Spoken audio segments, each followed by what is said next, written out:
Okay guys, we are rolling. I just want to say thank you so much everybody for attending today.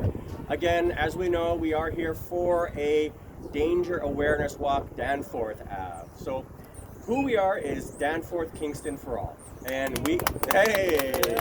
Oh my God, I'm excited, you guys. I'm so proud of us. Okay. And so, as you all know, we are here to make Danforth and Kingston, Southwest Scarborough, a better place. And all right, again. And so what's going on is that the city of Toronto, is proposing to make progressive changes to Southwestern Scarborough. And that is to make Danforth Ave, east of Victoria Park, and Kingston Road, heading northeast, a complete street. All right, cheers section.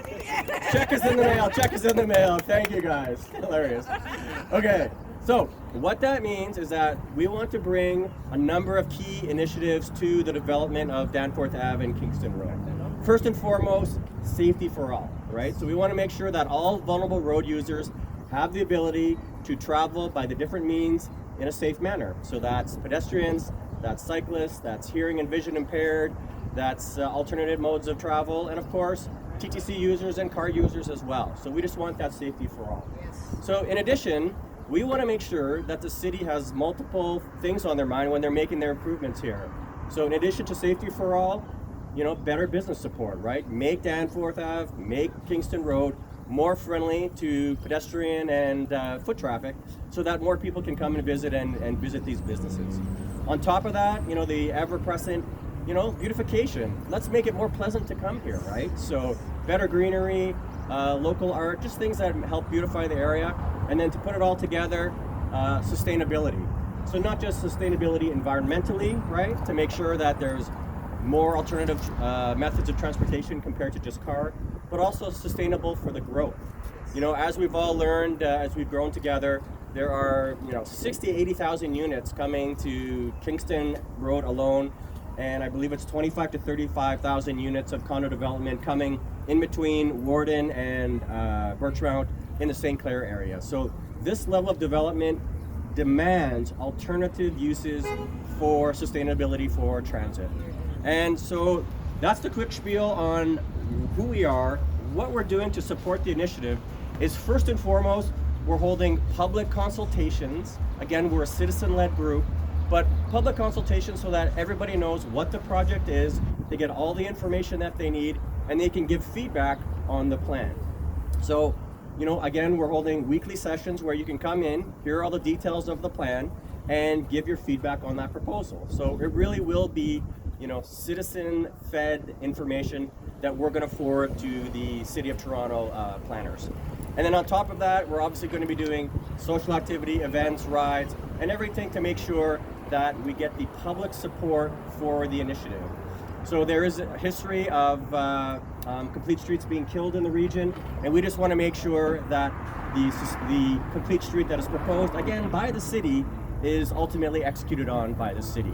So thanks so much for everyone for coming, and I just want to call out a couple of VIPs just to come and give a quick introduction to themselves and their organizations, because a number of people here are really fundamental to how we got here. I want to start off with Marvin McCarrig from TCAT. Marvin has been instrumental in terms of bringing things forward, both with active transportation as well as with Toronto East Cyclists. And here you go, Marvin. Hey, it's really nice to see some friendly faces, some familiar faces, some new faces here. My name is Marvin McCarrig. I work as a health promoter at Access Alliance, and it's right over there in that yellow building, Access Point on Danforth. So at Access Point on Danforth is a community health center. When I program for cycling and I program for making our communities better, safety is a public health issue. This project has the full support of Access Alliance, and we've been advocating for this little bit for such a long time. We almost got it, almost across Victoria Park, and now we're going to get it across into Scarborough. So it's nice to see everyone here. We're going to really bring it together. Thanks, Marvin, so much. And could we have Alison Stewart from Cycle TO come up and just say a quick bit, because you were instrumental, and Kevin come on up as well to talk about how we brought it up to Danforth and how we're continuing the fight. Hi, I'm Allison, one of the co-acting executive directors overseeing, advocacy and public policy, I'm going to leave it to my colleague, Kevin Rupesing, to talk about specifically how we got here today. But because we're in front of a bike share station, I do want to mention one of the campaigns that Cycle Toronto has been advocating for. As of Monday, Bike TO is going to be raising their rates for the use of bike share. And a particular concern, which we will continue advocating for, is access to their e-bikes is going to cost users 10 cents a minute if you're an annual member. So that is going to be particularly a big barrier for those that live in the inner suburbs who, one, are faced with many transportation inequities and don't have access to bike share stations. So that's going to cost some additional fares on top of their already increasing TTC fares. Anyway, on that, here's Kevin. Hi everyone. Yeah, it's great to have you all out here. I'm so excited for the walk today. Really grateful to Garnet and everyone else who pulled this together, and Jess, who you'll hear from. I had the privilege of working with Allison and lots of other folks like Marvin and so many all across the city to get us to this point. And the exciting thing about the Complete Streets projects is that these have been about, like, if you go further west along the Danforth, like, you see so many people who are enjoying the street in a way that they wouldn't have before, whether they're riding a bike, whether they're out on a patio, whether they're just out for a walk and enjoying the greenery and the artwork that they have.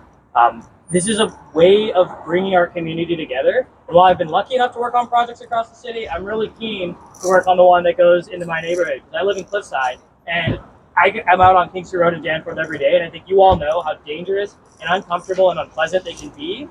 But I want to be able to shop locally. I want to be able to visit the parks and destinations in the neighborhood, and we're going to be able to do it. I think we know the city wants to see this happen, but they're going to need help, and that's why we're here to support them. So thank you very much. Thanks, Kevin. Awesome work. And then finally, our guest of honor, the reason we're here today. So again, the premise of this walk today is Danger Awareness Walk Along Danforth Ave. So as you'll hear very soon, Jessica Speaker from Friends and Family of Safe Streets has put together an incredible presentation of just how many hazards there are, almost all of them designed or created by design flaws that can be amended by the City of Toronto with proper design, and that's what we're fighting for today. So thanks so much, everyone, and let's give a hand for Jess.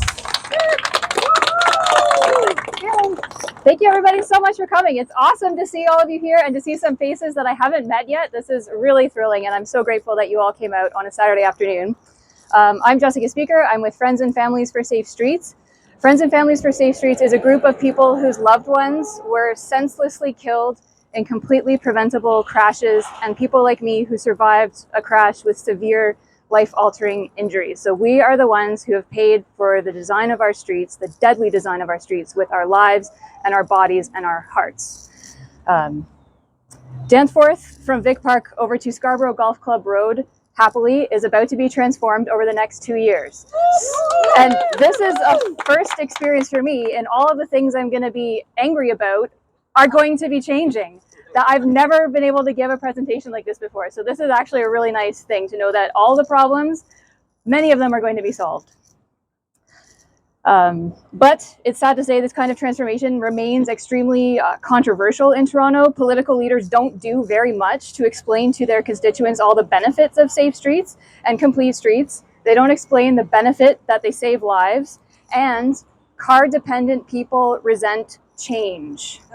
To the privileged, experiencing a rebalancing of public resources in order to improve equity is mistaken for like personal oppression, and it's not.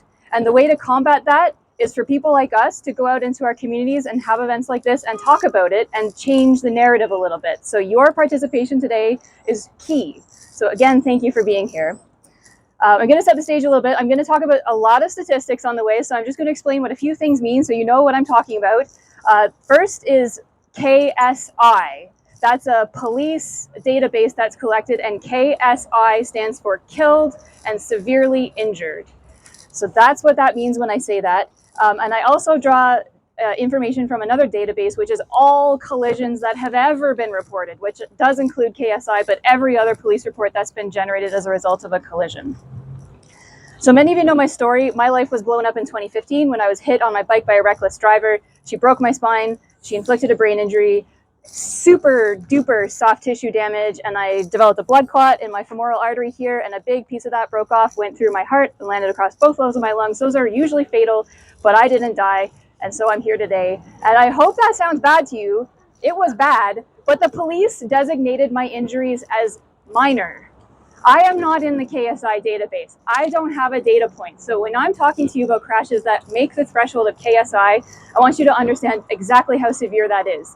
Those people probably looked like they were imminently going to die. There was probably blood everywhere, severed spinal cords, ruptured organs, bones protruding, hideous, gut-wrenching carnage. And that ruins lives, it ruins families, and it's not okay. So the gravity of what I'm about to talk about, I want to be understood, that it's truly horrendous. Okay, and this walk is also just a nice chance as we proceed just to continually reflect on all of the lives that have been lost, and just hold those people and their families, all of the grieving people, all the people whose lives have been shattered, just hold them in your heart.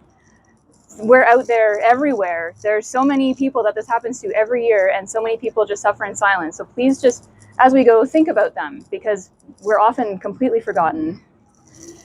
And before we begin the walk, I just have a couple of instructions. We're going to be super duper courteous on the sidewalks. There's enough of us that we might end up forcing people off, so we're going to form a relatively narrow lane. As we make stops, we'll kind of just squish together off the sidewalk, so we don't want to force anybody into the road, so just courtesy is number one. At crossings, we're going to take it really easy. If we don't all make it across, no problem. We're just going to wait for you on the other side. Don't take any chances. It's okay. We're just going to take our time.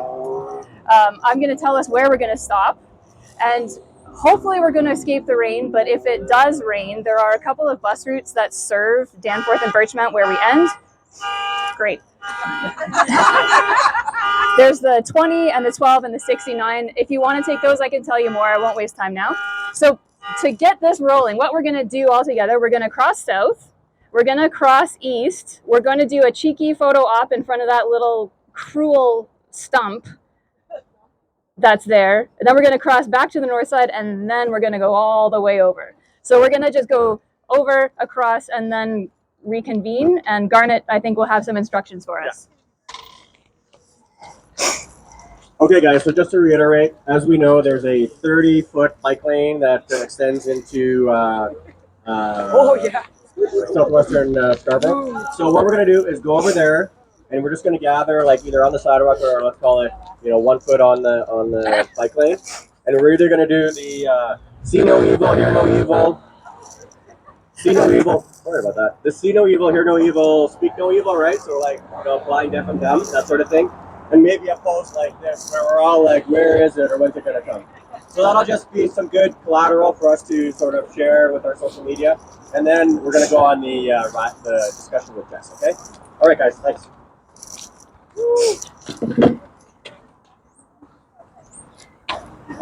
So we're not coming back here. Well, we can walk back together or whatever, but not in any pre-planned fashion. Oh, okay. I was just thinking, like, do we drag the bikes or?